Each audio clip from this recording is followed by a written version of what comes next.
ఈరోజు ఏమండి, ఏ దేశాలైతే క్రైస్తవ దేశాలు అని మనం చెప్పుకుంటున్నామో అక్కడ చర్చిలు మూసేశారు. ఇప్పుడు చాలా చర్చిలు అంటే అమ్మేశారు. చర్చిలు బారులుగా మారిపోయినాయి విదేశాల్లో. క్రైస్తవులు కట్టుకున్న చర్చిలు అండి బారులుగా మారిపోయినాయి. బారులకు ఇచ్చేసారు చర్చిలు. ఎందుకంటే ఆరాధనకి ఎవరు రావటం లేదు, గుడికి రావట్లేదు ఎవరు. మన ఇండియాలో కూడా నెమ్మదిగా స్టార్ట్ అయింది. డిజిటల్ సంఘాలు తెరేస్తున్నారు. అక్కడ ఎవరు ఉండరు, తెర మీద చూసుకుని వచ్చేయటం వీళ్ళు. ఈ సంస్కృతి ఎటు తీసుకెళ్తుందో, ఈ విషమైన సంస్కృతి ఎటు తీసుకెళ్తుందో అనిపిస్తుందండి. విశ్వాసం పాడైపోద్దండి.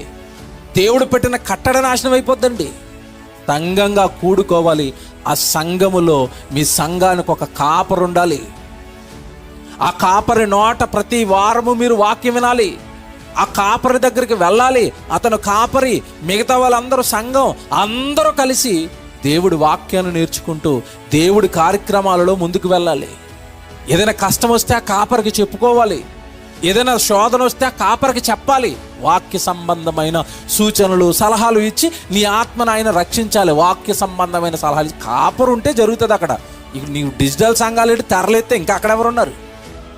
నీకు ఏదైనా సమస్య వస్తే చెప్పుకోవడానికి తప్పండి. ఇవన్నీ విష సంస్కృతి ఇది క్రైస్తవ్యంలో.